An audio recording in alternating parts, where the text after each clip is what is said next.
What's up mga bro, it's me again, Red Moto, and for today's video, maglilinis tayo ng motor. Kasi ilang linggo na tayo hindi naglilinis ng motor. Dugyot na. So kaya ngayon, mag-moto wash tayo. Kaya lang hindi pa ako nakakapagsimula. Na-stress na ako dahil bumagsak yung ating GoPro. Boss, basag.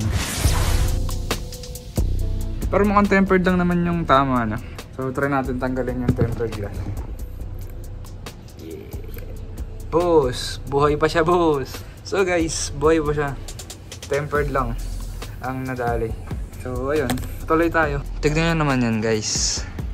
Ang dumi. So, puro putik na. Tapos yung fairings natin, puro alikabok na. Kumapit na. Meron pang ipot ng ibon dito.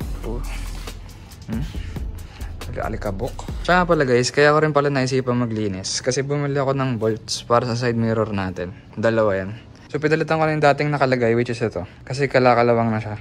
Ito yung dating nakalagay sa side mirror natin. Nilagyan ko lang siya ng bolt cap para magmukhang hang bolts. So ngayon, tunay na hang bolts na yung nakalagay dito sa side mirror natin. Pero itong mga to guys, cap pa rin yan.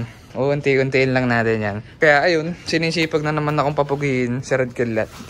Pero ito kagandahan sa kulay niya yun, sa matte. Hindi siya dumihin. Kahit puro alikabok na siya. Kung hindi mo siya titignan maigi, hindi mo makakalatang dugyot na eh. Pero pag nilapitan mo, bagang. Tapos wala na yung pintura na itong sa brake lever natin. Tapos itong bracket natin, tuklap-tuklap na rin yung pintura guys. Tinatalian ko kasi ito minsan ng tape, kaya natuklap pagka may karga tayo. So ayun, paliguan muna natin si Red Kidlat. Let's go.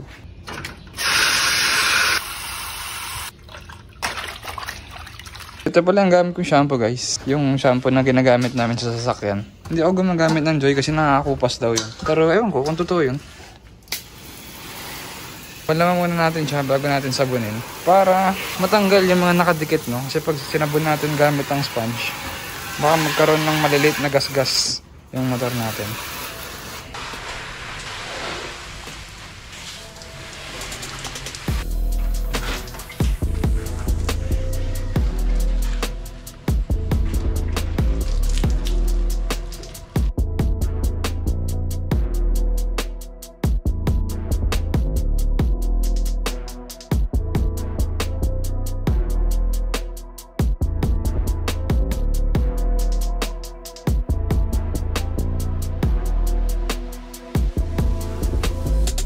So tip lang guys, lalo na kung ikaw ay naka-Raider 150 Fi.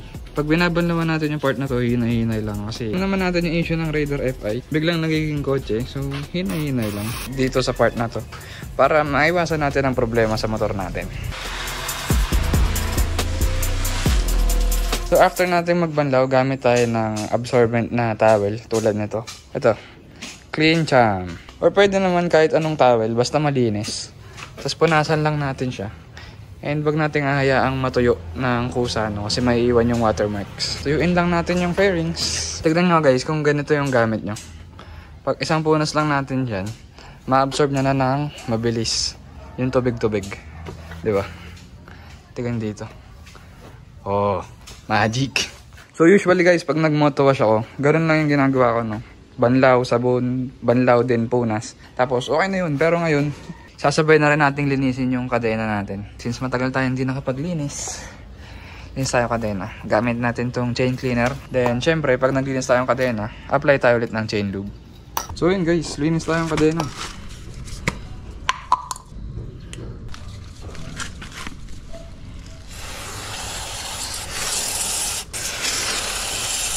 Brusin natin.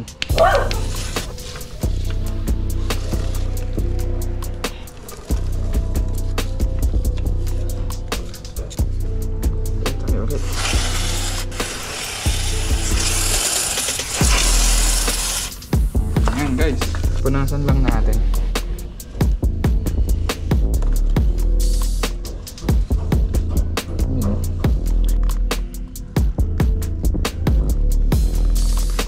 Yan, so after natin siya punasan, apply na tayo ng chain lube.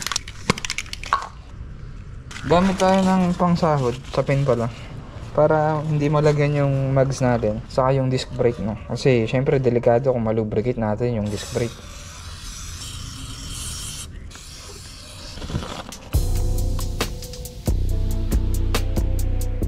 tapos na tayo maglagay ng lubricant guys. Ayan siya. Ang puti. Naman guys, tatry kong pinturahan tong nabakbak na pintura nitong bracket natin. Hindi ko na siya lilihain. Recta spray paint lang para lang hindi siya pangit tignan. Gagamit tayo ng Bosni.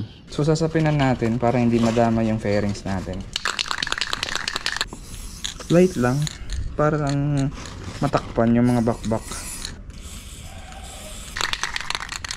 Yes na. So guys, yan na itsura niya. Kita pa rin na may ganyan. Hindi kasi natin siya niliha, pero at least hindi nahalata yung bakbak niya, di ba? Ito naman sa kabila. Di ba? Hindi nahalata yung mga bakbak. So next naman natin gagawin guys, isa-apply natin siya ng wax. Ayun, ito pala yung gamit ko. Armor matte coat. So pag naglalagay ako ng armor matte coat, ginagawa ko lang is apply lang sa sponge ng konti. Then ikakalat natin dito sa fairings.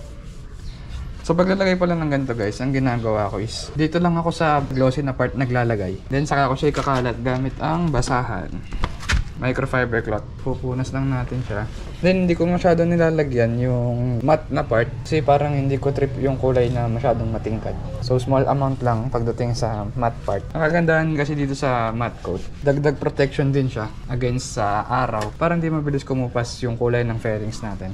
Pero syempre, dapat hindi naman tayo susobra sa paggamit kasi baka ito naman yung mag-cause nung pagkupas ng fairings natin. So ganun din dito sa kabilang part. Dito lang ulit sa black. Dito sa parteng ulo niya, hindi na ako naglalagay. Yung kumapit dito sa pamunas natin, yun ang papahid natin dito. Punasan lang natin yung mga in-applyan natin ng wax. Dinamay na rin natin tong top box natin.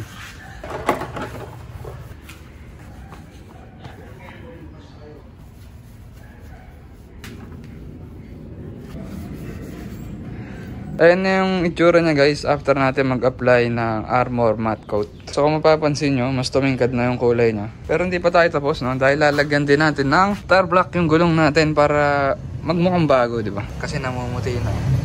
So lagyan natin ng tire block to. So ito pala yung tire block namin, ang dumi-dumi. So ito rin yung ginagamit ko kay Itlog, yung Lancer namin.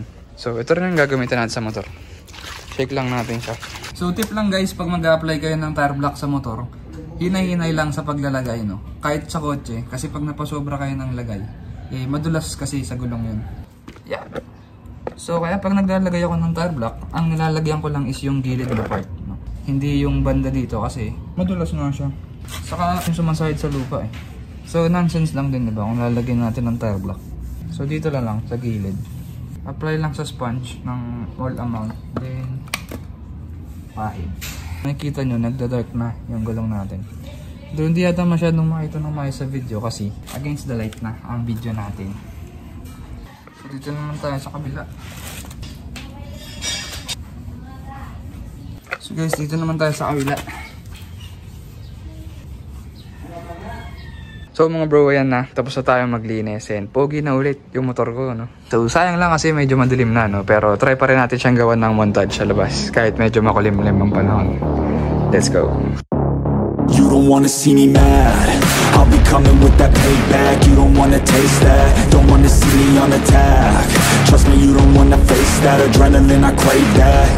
Yeah, you know I'm nasty, I'm about to be a savage. When I want it, better have it. Nothing's getting past me, about to take this to the max. You can take it back, yeah. Like an assassin, I'm praying, I gotta act on a craving. I'm coming after, I'm chasing, I'm gonna capture, erasing, yeah, those who cross me, you'll be crossed off, cause I'm